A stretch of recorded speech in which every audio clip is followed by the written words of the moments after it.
Dear audience friends, welcome to my channel. Don't forget to subscribe and like.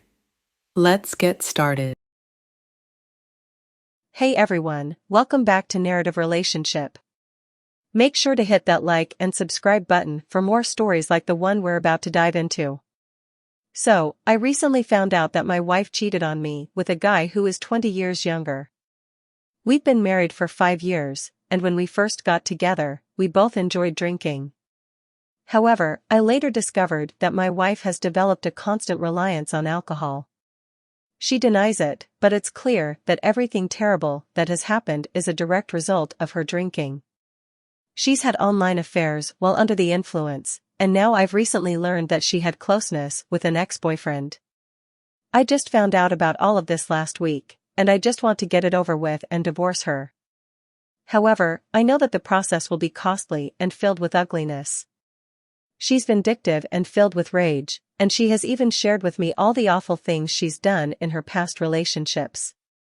I know the typical response would be to grow a pair, but I'm feeling angry and I'm starting to wonder if I'm just dragging out the inevitable.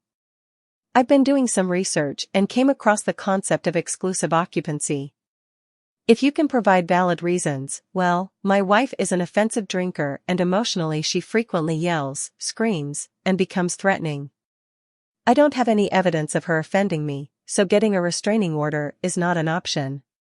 The house is in both my father's and my name, and we don't have any children. She has cheated on me multiple times, and I have proof. My lawyer mentioned that the judge would likely be more sympathetic towards me in any settlements. I'm feeling very emotional and upset right now, so maybe I would change my mind when I calm down. Despite this difficult situation, I am determined to move forward with our divorce. It turns out that she has been having an affair with the son of her best friend who was around 22 years old. We've been through multiple attempts at marriage counseling, and there was a glimmer of hope when she considered attending AAA and starting a genuine recovery program as advised by her counselor. However, instead of taking that path, she went on another drinking binge.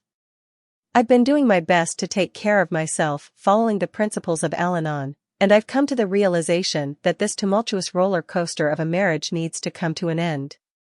I've made up my mind and I want to proceed with the divorce now. I've been backing out at the last moment mostly because of financial concerns. Ideally, I'd prefer an uncontested divorce or dissolution, but she may make it difficult. She's demanding that I sell the house and give her half or buy her out. I explained to her that the house was acquired before our marriage, so she doesn't have any rights to it. It seems like she'll be there for several days and may even be transferred to an inpatient facility afterward. This gives me an opportunity to consult with an attorney and move forward with the divorce. I know it may sound harsh, but she ended up in the hospital because her lover rejected her. I don't want to be vengeful as I still care for her and want her to find happiness. I'm not trying to make excuses for her, but her obsession has led her to make some terrible choices. However, it seems like now is the most suitable time to proceed with the divorce proceedings. I took a deep breath as I sat down at my desk thinking about the tough journey that led me to this point. The divorce process was finally coming to an end, and I could almost taste the relief of moving forward. It hadn't been easy, but I found the strength to end the toxic relationship I was stuck in for too long. After getting a restraining order against my cheating wife, she finally left our home and didn't try to come back.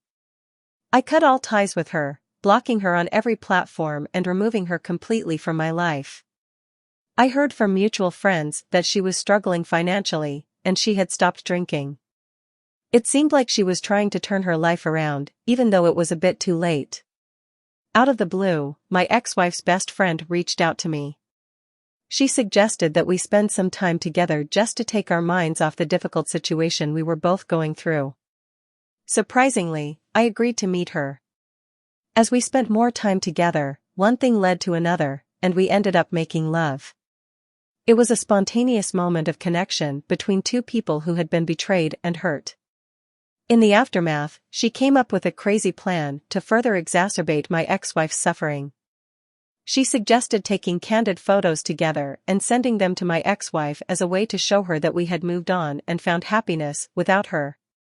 Perhaps it was the anger and hurt that clouded my judgment, but I agreed to her plan. I wanted my ex-wife to feel the pain she had caused me, even if it meant stooping to her level. That night, my ex-wife called her ex-best friend in hysterics, crying, screaming, and hurling insults. But we just laughed, wished her a happy life, and hung up the phone. It was a twisted moment of revenge and satisfaction that I was more than ready to leave behind. I had severed all ties with my ex-wife, both legally and emotionally. It was time to move forward, embracing the possibilities that lay ahead.